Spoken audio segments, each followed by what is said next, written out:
Okay, so carrying on from where we left off yesterday, we are now going to light and render our scene.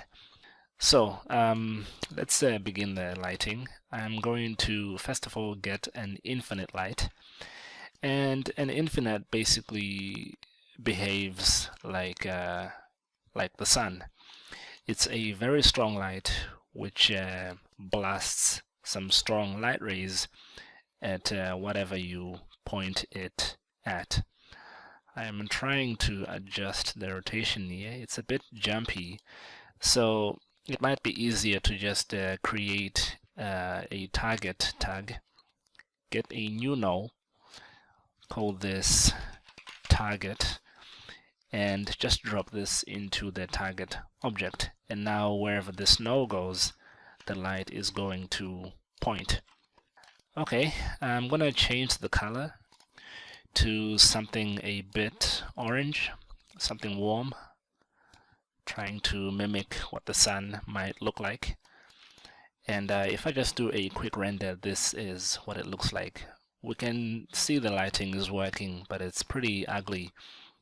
We don't have a background, and these edges look really nasty, and that's because our anti-aliasing is too low. So I am going to go to the render settings, go to anti-aliasing, and set this to best. And I will just leave this at the default settings, minimum level 1x1 and max 4x4, and the threshold as 10. And if I go back and do another render, now we can see our edges are a lot cleaner. We still don't have a background, so let's fix that. I'm going to get a sky and create a new material. Let me adjust it over here. I'm going to call this sky BG. And in the color channel, I'm just going to create a basic gradient. Let's go in here and make it a circular gradient. And the middle is going to be white, and the outside is going to be like a medium gray color, something like this.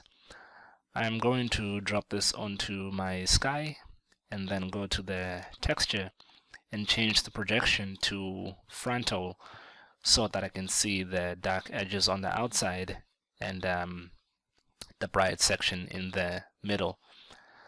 I'm going to go to my render settings and go to the output and just set my film aspect to 16:9 like this, and I only want this viewport window to be the same ratio as my final output, so I don't want to see these gray areas here. Okay, I'm gonna hit another render, and now you can see we're getting somewhere. We can't really see our dome all that well, but we'll fix that a little bit later. Let's go to our light and enable shadows. So I'm gonna have ray traced hard shadows, and when I hit render, we're gonna get some really harsh, dark, very sharp edge looking shadows. This is fine, but we definitely don't want them to be this dark. So I'm gonna go to the shadow tab and lower the density to about 65%. This looks a bit better, and we're having some anti-aliasing issues again. Just I can see this is a little bit rough on the edges. So I will go back to anti-aliasing and maybe pull down the threshold to 5%, and that will fix that little section. Okay, this looks pretty good. Now the only problem we have is that the objects are really bright on one side, and the other side is completely just blacked out. We want to still be able to see a little bit of the detail. So you could go ahead and insert another light on this side maybe, and just lower the intensity. But I'm going to go to my render settings and enable global illumination. I'm going to set the diffuse depth to 2 so that I get 2 light bounces. I always choose a minimum of 2 or sometimes 3 if I have some time to render. I'm going to go to the sampling tab and set the samples to low, and the irradiance cache, I'll also set this to low. If you have some time, you can leave these on medium, but I think low should work quite well.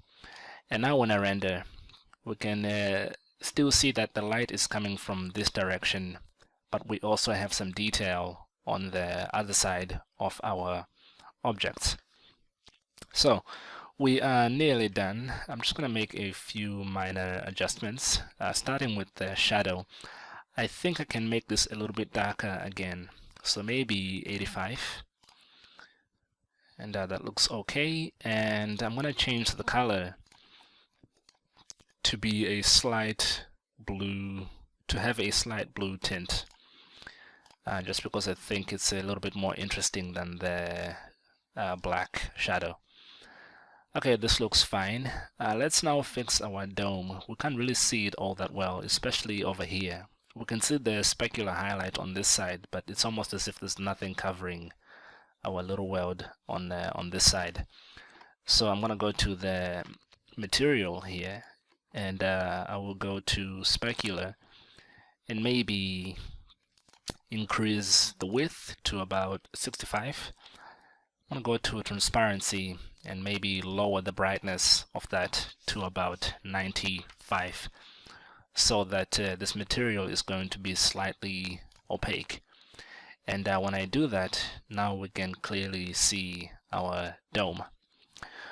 And we're nearly done. One final thing you could add is ambient occlusion. I quite like the look of this as it is, and I could finish right here, but maybe I want to pull a little bit more detail from where all of these objects intersect and so on.